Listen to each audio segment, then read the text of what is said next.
Welcome to Driven, the Unscripted Success podcast, with your hosts, Mike Menino and Nariman Hamden, bringing you insights and stories on achieving personal, professional, and financial success. Hi, everybody. It's Michael Menino, and welcome to Driven, Unscripted Success podcast. Today on the podcast, we're interviewing professionals. We share their experiences and tips with you, the audience, on how they got to where they're at today. And zooming from the beautiful islands of NASA, we have Michael Knight. He's a fire chief at the NASA Space Center. So how you doing, Michael? I'm great. Thanks for having me. How are you? I'm doing better than I deserve. That's all there is to it. So do me a favor. Tell me a little bit about yourself, how you got to where you're at. I know one thing, a fire chief is not an easy, how do I put this? It's not an easy aspiration nor goal. So tell me a little bit about that. Sure. So, well, my family originated out of Fort Myers. I grew up in East Tennessee. When I got out of high school, I didn't want to go the college path. I did start in college, just it wasn't for me at the time. I didn't want to spend my next 6 years in college. So I wanted to do something a little bit more hands-on. So that's when the Knoxville Fire Department was hiring. I did apply for them, but I talked to one of my uncles who's a fire chief down in Sanibel, back in Florida. So I talked to him about it, and we talked about, he gave me an opportunity to come back down to Florida, help me through the fire academy and so on and so forth. And that's kind of what I did to begin my career in the fire service. So in Sanibel or in Kentucky? So my uncle was a fire training chief for Sanibel Island Fire Department. So okay, that's in Florida. Yeah, once I moved back to Florida, he helped me through the academy, and I ended up getting a job at Captiva Island Fire Department, where I started out my career back in 2007-ish time frame. But since then, I've been in school ever since. So it's funny how that works out. I hate school. I'm never going. That's all you do is school. Yep, yeah, 20 years of school, still in it. I know the feeling. Well, that pretty much answers the question, how you got to fire chief. You know, the schooling is grueling and something like that. So tell me a little bit about, you know, some of the crazy stories that you had, what you were doing. There's got to be some good ones. Oh, there's a tremendous amount of them. I mean, I've always worked for Advanced Life Support Agency. I'm a firefighter and paramedic. You know, currently a battalion chief technically. But I was promoted up to the ranks and whatnot. I mean, we responded to a tremendous amount of calls. I'll tell you some of my most recent ones. Specifically because it's just a different realm at NASA. It's just, you know, the rockets and so on. So we got a call for a vehicle versus power line. And we show up on scene. Do you literally say that, vehicle versus power line, because the power line wins every time? Yeah. So, you know, coming from Captiva Island, that's pretty typical. You know, cars hitting power lines or power poles and stuff like that. So it's nothing out of the ordinary. And then I show up as a battalion chief at NASA, and there's a transporting vehicle trailer carrying a rocket standing straight up that came in contact with the high voltage lines way overhead and stretched it out so far that it grounded through the truck, melted the tires to the concrete, and the transportation vehicle was carrying explosives for the rocket, the propellant. So, I mean, that's just a completely different world. That's probably one of the most out of the ordinary calls. So technically it was a vehicle versus power lines, but the rocket. The vehicle was a rocket, because a rocket literally is a vehicle, right? Yeah. That's super crazy. Then what do you do in a situation like that? What was the outcome? You can't hop in there and back it up. Yeah, no, I'll make sure everybody is away from it. I mean, the best solution is to secure the area, shut down the power equipment, the power lines, and then get the vehicle out, unattached from the power lines themselves. That's ultimately what happened. We just had to shut down the power, shut down that grid for a little bit. Yeah, okay, that's what I was going to say. Do you shut it down? Because I've seen a lot of firemen have the ability to do things that most people can't do. Obviously, you guys are trained in elevators, right? So if an elevator doesn't open or something happens, you got to know how to get into that elevator or get under that elevator without keys, because timing is everything, right? Yep. They have specialty classes. That's part of the 20 years of schooling that I've been in. So one of the classes I did take was elevator no rescue. school no more, right? Yep. That's I know that feeling. If you want to make God laugh, tell him your plans. Yes. So again, give me another story that rocket touching a power line. I just never think it connected one to the other. But yeah, of course that would happen. Yep. No, the transporter just took the wrong route somehow. So you got another story for me? I mean, there's tons of stories. See, I have two Phoenix Awards. So cool. In the fire service or in the EMS realm, when you resuscitate someone and bring them back to life, you get a Phoenix Award for it. So I've been lucky enough to be a recipient of 2 different Phoenix Awards. So there was 2 different times that we showed up on scene and someone was technically clinically dead, and through advanced life supportive care measures, we were able to resuscitate them, and they continued on to live a full and good and healthy life. Did they ever tell you, like, so I've heard of NDAs, near-death experiences, where people were in different places, and some of them are good and some of them are good, and then they come back. And have you heard anything like that? Or no, they didn't end up sharing any of those stories from their time under, per se. Their time under. I don't know how else to describe that, but one of the cool things was one of the patients we did resuscitate. Every year he came back to Captiva Island and thanked us and shared his story with us, and he ended up sending us a postcard of he was able to celebrate his 50th wedding anniversary with his wife. So I mean, that was a pretty awesome feeling for sure. Awesome, that's fantastic. Hey, listen, there's a lot of competition in what you do. I mean, you're competing with everybody you're with, and I know a bunch of firefighters. I know a couple in Connecticut, and everybody's battling for the same position, pole position. What is your secret? How did you get to where you're at? Well, the biggest thing was understanding the importance of education. In Florida particularly, there's a lot of other states that do it as well, but Florida has a Florida State Fire College where they have their own courses and set of lists of courses and state certificates and that kind of thing. So once I got passed over for a couple of job promotional opportunities, that kind of gave me that drive I needed to start pursuing all these additional classes and state certificates, and it really drove me forward. And that was kind of the start of everything when I started going after every certificate I could get. So I knew that I wasn't going to be passed over again for not being qualified. So started getting every certificate I get, and then since then, that just adds to the resume, right? Yep. Adds my resume is pretty stacked. But after I got almost every certificate in the state of Florida, then I started going after my college degrees, and I finished my bachelor's program, and I just finished my master's program in organizational leadership, and I'm about 3/4 of the way through my MBA. Congratulations! That's awesome. Oh, if you don't mind me asking, how old are you? I'm 39.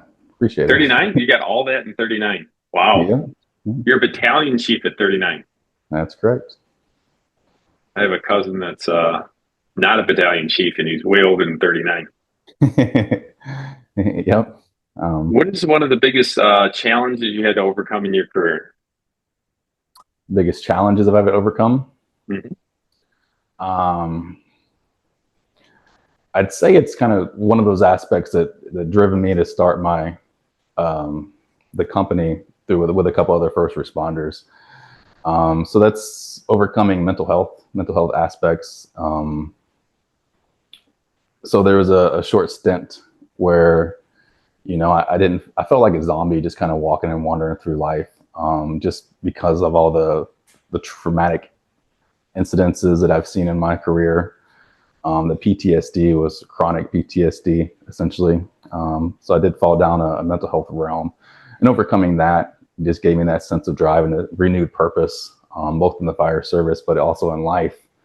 And I paired up with a couple other first responders, and we decided to start, the company, which is our relatively new company. We just launched end of May, but it's called Purchase Vitality. It's a mental health company, 100% virtual, focused for veterans and first responders who are silently suffering. So it's kind of our newfound purpose to give us that sense of, drive again to help those that need help. There's such a stigma when mental health in general, but especially in the firefighter realm and veteran realm. Man up. I mean, that's what we were taught. Man up and take, dude, I get it. I grew up in the 80s. It was worse than what you guys are going through now. And it's just like, whenever you tell my dad, I told him his problems, he goes, shut up. And I know what he was trying to say. I get what he was trying to say. He's trying to say, don't focus on it. Mm-hmm. But, back then it was just shut up, stop talking about it, and I never really got any closure. And give me some insights on that. What, I know that's not the way. Yeah. So we just officially launched over Memorial Day weekend, but we're 100% virtual. We're focused on 13 states that we are clinically able to provide care in. Our goal is primarily, we'll help anybody. That's what we do. We're firefighters that founded this. But our primary goal is to try to help those that firefighters, first responders, police, cops, EMS, those that are suffering in silence. That's something that me and my business partner both went through. So we know kind of firsthand of what that's like, and we just want to try to give them a new way forward. So we created this virtual model, so they don't have to go into an office, be seen in an office. They can do it from the comfort of their own home. They personalize the care however they want it. It's their choice on what aspects of care they receive. And again, it's 100% discreet, 100% virtual. So no one has to know about it except for them, which is kind of what we need in this realm. Okay, that makes perfect sense. How do you get it out to them? How do you advertise it to them? I'm being on podcasts. That's one aspect. We got social media. We're just revamping our website, word of mouth, just going to fire departments and spreading awareness. There was, one of my mentors in the fire service. He died by suicide last fall, which kind of kicked us in the butt to start this, to kind of spread that awareness. But since then, 3 San Carlos Park Fire Departments members took their own life, and that's just here locally. On a national scale, it's just way too much unacceptable. loss. No, unacceptable. Yeah, for sure. Especially the people that are heroes. Like I told you before we started, and I say this with the utmost passion. I believe that firefighters, police officers, and first responders are literally heroes for a living. And I don't want anybody to misunderstand what I'm trying to say. There's people that willingly run into dangerous areas. The definition is a hero. So thanks for serving, and thanks for helping out the people that need it the most. Well, appreciate that. We're trying. No problem. Well, you're doing it. You're actually doing it. I love what you're doing. Promote in any way possible. Please let me know. Sounds like things are going pretty good for you. And looking to the future, almost probably you answered the question just now. Have you ever considered ways of creating passive income? And how have you done it? Sounds like you're doing it right now with this business. Yeah, well, not so much passive, but digital income for sure. It's more active, right? It's definitely active. Every day, marketing, creating social media posts, just reaching out to people, business development. I mean, there's 3 of us on the team right now, and so it's a lot. Besides that, I did just self-publish my first book. So I wrote a book for leadership, because that's my main passion that I developed through the fire service, through taking leadership courses and becoming a fire officer, is really mentoring those beneath me and helping them achieve something greater than themselves. So I decided to write a book. It's a short 120-page book. It's nothing. It's more for the entry-level leader. What's the name of it? Where can you get it? It's Leadership in Action. Mm-hmm. You can get it on Amazon and barnesandnoble.com. But yeah, I took fire service stories and related them to the everyday leader, mostly the newer leader. It's not a really in-depth leadership book, but something I always kind of wanted to do, and was able to finally get it self-published and get it out there. So give me. I've done some leadership classes, and I spent a lot of money in the classes. And I've learned a couple things. What is the number one thing you've learned about leadership? My mentor in the fire service that I briefly mentioned earlier, I took a leadership 101 for him. He was one of my fire instructors back when I went through the fire academy. But I took a leadership 101 class with him back in my earlier career as I started progressing through my career. And I walked into class and he said, "You want to be a great leader? I'll teach you how to be a great leader in 2 sentences. So if you want to be a great leader, look at all the terrible leaders you've had in your life and be better." So, I mean, it's so simple, but it's so true, because there are way more bad managers in this world than there are great leaders. So just taking that simple aspect of be better than the bad managers you've had to make you a great leader, and something I always remember. I appreciate that. That's great concept to live by. I remember one of the leadership classes I took a long time ago, and it was Coleman Powell was talking about a situation he had to do, and he wanted to go into I think it was Somalia, where it just blew up in his face, right? Yeah. And then he calls it the hounds of hell were out. The press was hammering President Reagan. Who did this? What was his idea? It just blew up. Many people died. Blah blah blah blah. And he goes, all he had to do was point. I was right in front of him. All he had to do was point. This is the guy. And he goes. The decision, the problems, and all the grief, he goes, lands on me. I made the decision. Then he said, after President Reagan said that, he goes, I'd die for that man. Yeah. And that was probably the greatest thing I learned about leadership, is taking the responsibility of bad situations. Yep. Especially if you made it, because, he was hounding the president and just never gave up on him. And then he goes, come on, we got to do this. We got to do this. We got to do this. He goes, no, I don't want to do it. And then finally he agreed to it, but he did agree to it. Yeah. Hey, listen, wrapping up on the interview, what do you got planned for the next 6 to 12 months? What's the game plan for your new company? Just try to get our name out there, be more known about. Just, our goal is to help firefighters, veterans, first responders, or anybody silently suffering, and I just letting them know we exist. That's one of the biggest things, is letting them know that we're here. We're 100% virtual. We're available, pretty much 24/7. Just trying to let people know that we're here. Is it are the fire department, are the employers paying for it? There are some, but unfortunately we're not able to treat in the States. So it's something that's, I guess, becoming more and more known about. Mm-hmm. But majority of employers aren't directly paying for it.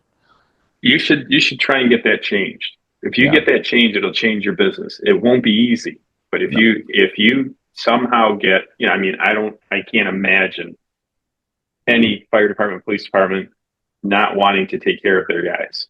Yeah. It's definitely becoming more and more known about and becoming more talked about, which is great. Luckily, one of my business partners, who is a firefighter paramedic, he's finishing up his last semester in law school. So that's his whole goal, is to be a lobbyist for firefighters, veterans, first responders on the mental health aspect. So that's his journey. Well, you guys sound like you got a great team, and God bless for everything you guys are trying to do and help out. Thank you so much for your time today. I appreciate all your insights and tips and tricks. If people want to get in touch with you in your company, how would they do that? You can go to our website, purchasevitality.com. We also have social media aspects. We're on X, we're on LinkedIn, we're on Instagram, TikTok. We're all over the place. We're trying to push our name out there as far as we can to help those that are suffering. Yep. All right. Well, listen, hey, Michael, thank you very much. Great name, by the way, Michael Knight. That is just phenomenal. Thanks for having me. Thanks for being on the podcast. Appreciate your time, and we'll let everybody else take off. Thank you for watching. If you want to get in contact with Michael, please do. Thanks a lot. Thanks for listening to Driven, the Unscripted Success Podcast. Want to share your story? Apply to be a guest at drivensuccesspodcast.com/guest.